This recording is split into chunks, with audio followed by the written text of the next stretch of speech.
Alright guys, hope everybody's having a nice trip here. My story was written like a year ago, so you're going to have to work with me as I remember everything that happened around this time. But essentially how it began was I heard from the Newswire that the Bishop of Orange had reached a settlement with 4 different people to the tune of like over $6 million, and one of them was the choir director at our school. And they didn't go into any depth as to what happened in the story or anything like that, so we didn't really know why. And what began was like the process of me trying to get all the details as to what really happened, which led me through instant messages on AOL between students, and going to school intoxicated, that type of deal. But the first thing I did was I got a hold of the alleged victim's lawyer. In the Newswire, they mentioned his name, and I called him up and I said, "Hey, I'm at the school that the person, his name is Larry Stukenholtz, is currently employed at, and he's still getting paid. And I just heard about the settlement, and I want to know the details of the case." So it took him about a week to finally get back to me, but he gave me his cell phone number. He gave me her cell phone number. He gave me a couple other people who I could call and get information on the school, because the school is back in California and we're in Missouri. So he went all the way, to mid-America to get away from this situation.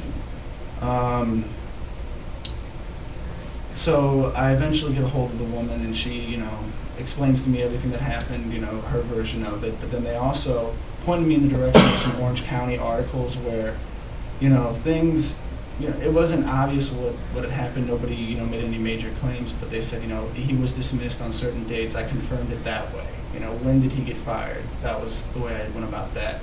But then they also sent me entire court dialogues where it wasn't even with his case. It was a case of another teacher at that school, and they were talking about his case. And I also got redacted memos where they said on the exact day before the 2 day, he quit. He left that school on his own, but they gave him an ultimatum. They said, you can either quit or we'll investigate and you'll be fired. So kind of using the newspapers, you can, by process of elimination, figure out, he left before he was fired. And that's probably what helped him get the job back here at my school now. Let's see here. While the story was being written, obviously you want to keep a story like this under the rug. No one needs to know. It's funny that you mentioned that about the stands, because after we published our story, they took all of our issues out of the theater department off the stand.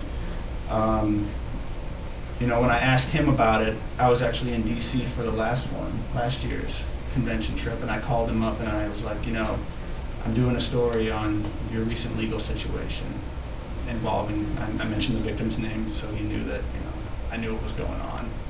And I didn't expect a call back, but actually in a half an hour I got a call back, and he said, if you write the story, I'm not going to talk to you. And I go, well, I'm not going to tell you I'm not going to write the story, but if you want to tell me something off the record, that's fine. I mean, it may change my mind. It wasn't going to change my mind, but any more information I could get would be helpful, So he almost falls for it, but then he says no. And then I said, well, you have a nice day. And he didn't wish me one. And after that point, I went to department chairs, and eventually once you hit the department chairs, everybody starts realizing what you're doing, and you become a little more disliked around campus. But we did publish the story, and afterwards is actually when things really started getting interesting, because the victim, her name is Sarah. Her name is Sarah Gray. And she calls me up about 2 weeks after the story's issued, and I had sent her, an electronic copy of it, and I sent every other person that she helped me get the sources from a copy of it too.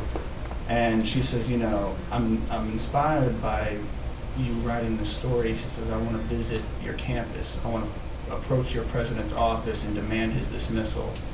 So she alerted me when she was going to be on campus, and I had a camera and notebook, and we went to the president's office together.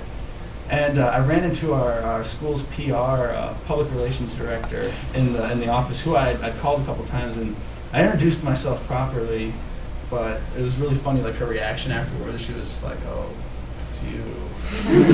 And I was just like, yeah. I was like, how's it going?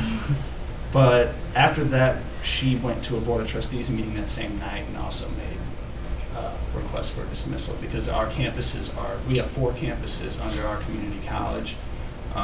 So, you know, if you want to get the ear of the boards that oversee them all, you've got to go to a Board of Trustees meeting. And at this point, Sarah said that she was going to start going to major news publications, which I had the St. Louis Post-Dispatch called the newsroom once, wanting to confirm different things about the stories. The college's lawyer hit me up a couple times.